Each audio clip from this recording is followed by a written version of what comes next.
Saludos, Dios les bendiga, les habla Cristian Badillo de la página Solo a Dios la Gloria. Los pretribulacionistas piensan que la tribulación y la ira de Dios son lo mismo.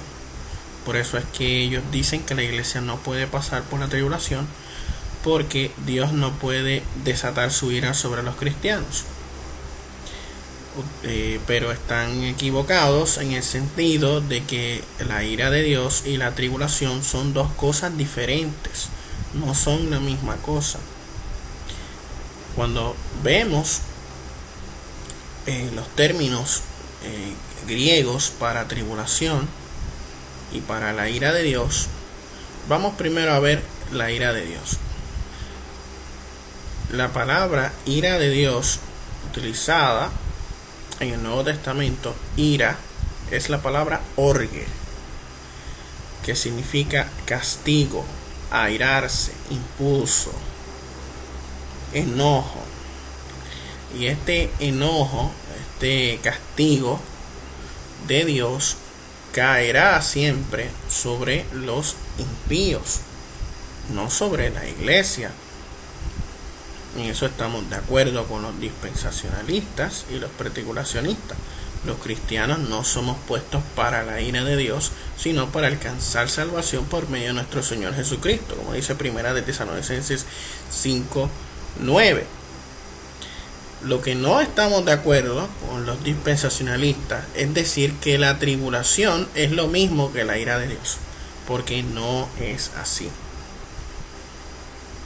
Cuando vemos el término usado para tribulación en el Nuevo Testamento, se utiliza la palabra tlipsis.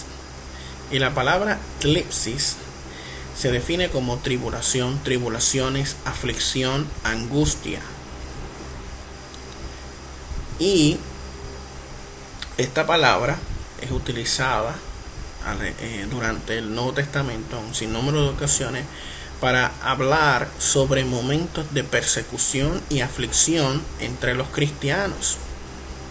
O sea que los cristianos estaban pasando por persecución y aflicción durante la época neotestamentaria. Cuando nosotros entendemos ese contexto, podemos ver que la iglesia ha pasado, pasa y pasará por tribulaciones. Porque ese ha sido un tipo de situación recurrente durante toda la historia de la iglesia. Pasar por tribulaciones fue algo normal para los cristianos del primer siglo. Vemos a Pablo y a Bernabé diciendo en Hechos capítulo 14 versículo 22: es necesario que a través de muchas tribulaciones entremos en el reino de Dios.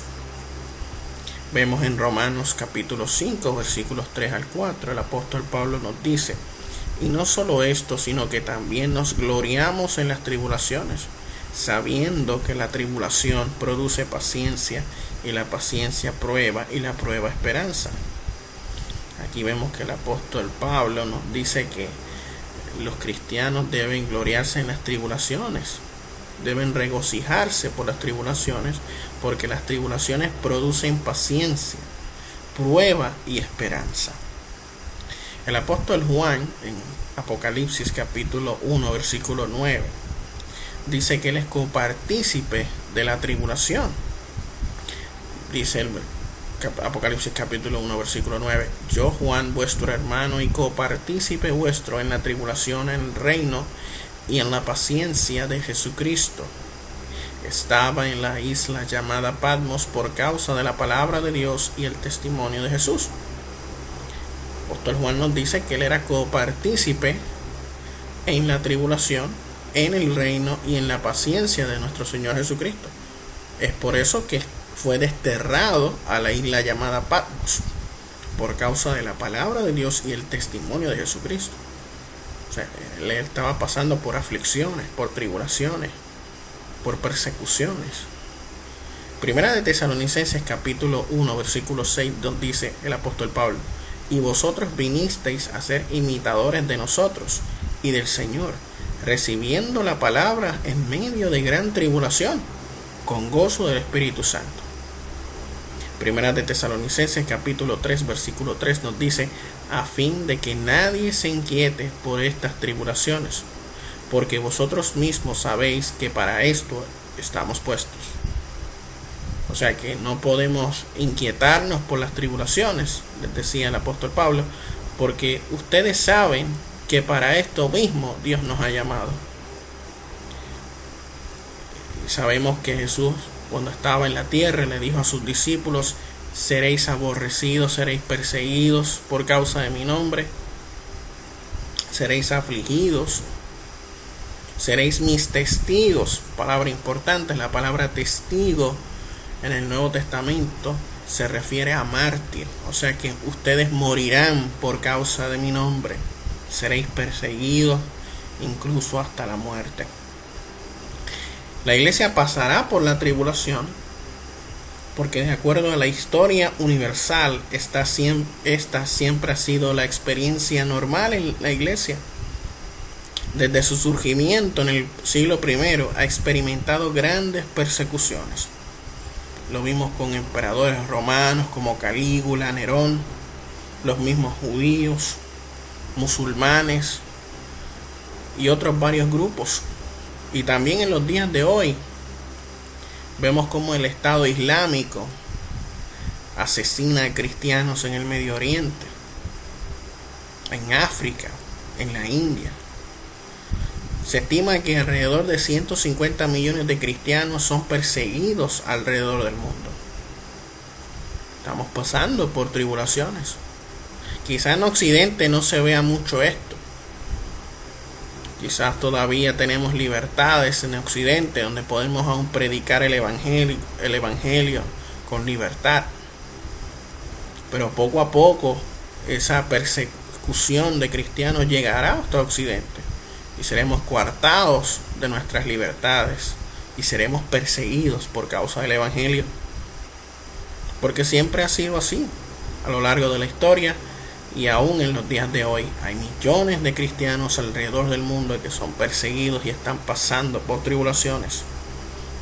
La iglesia pasará por tribulación, y específicamente por la tribulación final, porque hay versículos bíblicos, o sea, la Biblia lo dice y respalda esta afirmación, como Mateo 24, 29 al 33, como dijimos en el pasado video, Segunda de Tesalonicenses capítulo 2 versículos 1 al 12, Primera de Juan 2, 18 al 22, Primera de Juan 4, 3, Apocalipsis 13, 17 al 10. Además de que en la época de la patrística, de los padres de la iglesia, los discípulos de los apóstoles, la creencia normal de la mayoría de los padres de la iglesia con respecto a la tribulación y a la escatología era que la iglesia pasaría por una tribulación final en los últimos días, que sería perseguida por el anticristo. Los padres de la iglesia eran post-tribulacionistas. Ninguno de ellos enseñó, predicó el pretribulacionismo, ni dijo que la iglesia sería arrebatada antes de la tribulación. Al contrario, ellos creían que la iglesia pasaría por la tribulación en los últimos días y sería perseguida por el anticristo. ¿Sabe? Por eso es que yo creo que la iglesia pasará por la tribulación, porque la Biblia lo dice, porque la historia lo demuestra, y es algo que no podemos negar. Una cosa es la tribulación que la iglesia siempre ha experimentado, experimenta y experimentará, y otra es la ira de Dios, que eso la iglesia no lo experimentará. Los que experimentarán la ira de Dios serán los impíos, el anticristo y su reino. Ellos son los que serán castigados por la ira de Dios. ¿Sabe? La tribulación es una cosa y la ira de Dios es otra. Y la escritura nos dice que la iglesia pasará por la tribulación final, será perseguida por el anticristo, pero la ira de Dios será derramada sobre los impíos y sobre la bestia al final de los tiempos. Y la iglesia será librada de esa ira al final de los tiempos. Esto ha sido todo por este video. Que Dios los bendiga y nos vemos en una futura ocasión, si así el Señor lo permite. Muy buenas noches.